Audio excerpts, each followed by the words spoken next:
వైకాపా పాలనలో ఆలయాలు ధ్వంసమయ్యాయని deputy CM Pawan Kalyan విమర్శించారు. తిరుమల లడ్డు కల్తీ ఘటన నిరసిస్తూ ఆయన ప్రాయశ్చిత్త దీక్ష చేపట్టారు.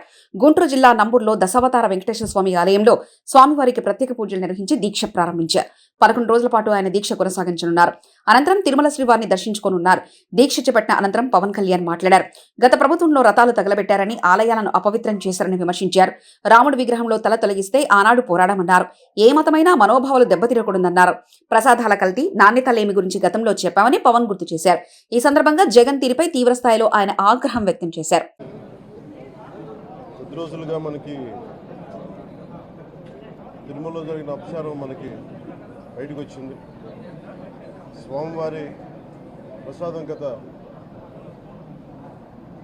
శతాబ్దాలుగా, సరిగ్గా చెప్పాలంటే 300 సంవత్సరాల పై చిలుకు నుంచి స్వామివారి ప్రసాదాన్ని తిరుపతి లడ్డూని కానీ దీన్ని 3 శతాబ్దాల పైనుంచి దీన్ని తీసుకొస్తూ వచ్చారు. స్వామివారికి నైవేద్యంగా ఇస్తూ వచ్చారు.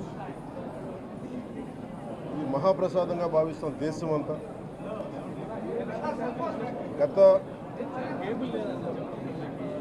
ఇది ఒక ప్రభుత్వాన్ని నిందించడానికో, దీని మీద రాజకీయ లబ్ధి పొందడానికో దీని వెనుక ఉద్దేశం లేదు. వైసీపీ పాలనలో టీటీడీ బోర్డుని కాన్స్టిట్యూట్ చేసిన విధానం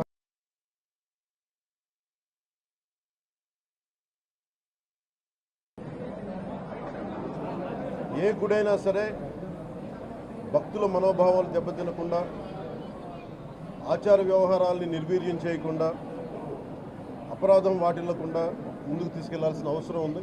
అది వారి బాధ్యత. సో టీటీడీ బోర్డుని కాన్స్టిట్యూట్ చేసిన వైసీపీ ప్రభుత్వం 2019 నుంచి సంస్కరణల పేరుతోటి, అంతకుముందు చాలా తప్పులు జరిగినాయనే వాటితోటి చాలా మార్పులు చేర్పులు పట్టుకొచ్చారు. స్వామివారి పూజా విధానాలు మార్చేశారు. శ్రీవాణి ట్రస్ట్ అని పేరు పెట్టి దాని మీద 10,000 రూపాయలు టికెట్ పెట్టారు ఒక్కొక్క వ్యక్తికి. ఒక్కొక్క కుటుంబం వస్తే 5 మంది, 4 వస్తే తక్కువ కాకుండా వాళ్ళకి 50,000 రూపాయలు వసూలు చేసి టికెట్ మటుకు, బిల్లు మటుకు 500 రూపాయలకి ఇస్తూ ఉండేవాళ్ళు. ఇది నేను చాలాసార్లు, నాతో పాటు చాలామంది భక్తులు ప్రస్తావించారు. చాలామంది రాజకీయ పార్టీల ప్రతినిధులు దీన్ని ప్రస్తావించారు. అన్ని పార్టీలు ప్రస్తావిస్తూనే ఉన్నాయి, వెలితి చూపుతూనే ఉన్నాయి. కానీ ఏ రోజు కూడా దాన్ని పట్టించుకున్న పాపాన్ని పోలేదు.